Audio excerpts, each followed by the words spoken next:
আমার বক্তব্য দেওয়ার অপশন নেই তো। না না, কেন অপশন থাকবে না? আমি ওনার বিরুদ্ধে ব্যবস্থা নেই, তারপরে না মানে আমি তো দালাল না স্যার। আচ্ছা, আপনি কার কাছে দিয়েছিলেন টাকাটা? ওনার হাতেই দিয়েছেন? একটা প্রমাণিত হইলে দশ, আমাদের এত দরকার নাই।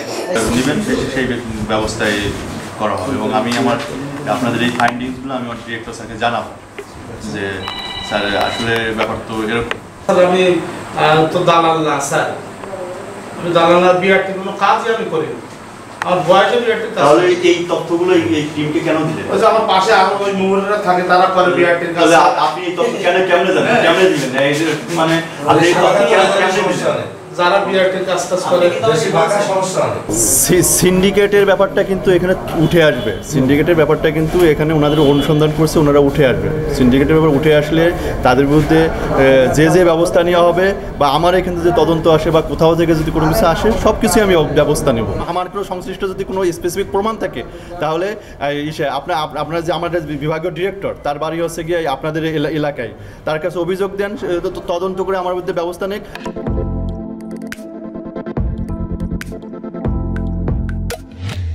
অভিযোগটা মূলত ছিল যে বিআরটি এর আপনার এখানে দালালের উপদ্রব, প্লাস আপনার সাধারণ মানুষের কাছ থেকে যে পরিমাণ অতিরিক্ত টাকা গ্রহণ করা হচ্ছে, যেটা সাধারণ ন্যায্য টাকা যেটা দেওয়ার কথা তার থেকে অতিরিক্ত গ্রহণ করা হচ্ছে, এই একটা অভিযোগ ছিল।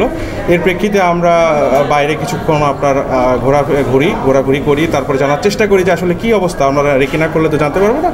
তো আমরা জানার মাধ্যমে ভিতরের কিছু লোকজনের তথ্য আমরা পেয়েছিলাম, তার ভিত্তিতে একজনকে আপনারা নিজেরা তো কিছু তথ্য দিলেন, সেটা হলো সাইফুল সাহেব। ওনার সম্পর্কে কিছু তথ্য আমরা তার প্রেক্ষিতে আপনার সরাসরি ওনার কিছু চেক করে আমরা কিছু তথ্য পেয়েছিলাম। তার ভিত্তিতে একজনকে ফোন করলাম, ফোন করে ওনার কাছে তো কিছু ওনার নিজের হাতেই টাকা দেওয়ার কথা স্বীকার করছেন যে ফোন করে।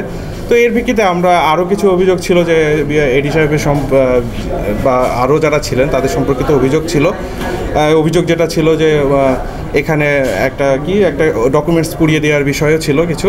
তা সেই ডকুমেন্টস সেই সম্পর্কিত আমরা সকল তথ্য আমরা সংগ্রহ করেছি, বা ফার্দার ইনভেস্টিগেশন বা পরবর্তী ব্যবস্থা গ্রহণের জন্য আমরা আমাদের অফিস বরাবর আমরা আমরা রিপোর্ট আজকেই অথবা কালকের ভিতরে আমরা পাঠিয়ে দিব। তার পরবর্তীতে ডিসিশন সেটা কমিশন থেকে আসবে। এখানে যারা কিছু দালাল ছিল, যতটুকু জেনে করছি আমরা তাদের কাছ থেকে, আমাদের কাছে সাধারণ যে মূল্য তার থেকে হয়তো কিছু পরিমাণ বেশি তারা দাবি করছে এইভাবে। তা আমরা তাদেরকে আমাদের এখানকে তাদের হাতে সাপোর্ট করছি, আমরা তাদের হাতে দিয়েছি। তার বিষয়টা হলো তাদের অফিস গ্রাউন্ডেই ঘটতেছে, তারা এই বিষয়টা সম্পর্কে কি করবে না করবে সে পরবর্তীতে স্টেপ।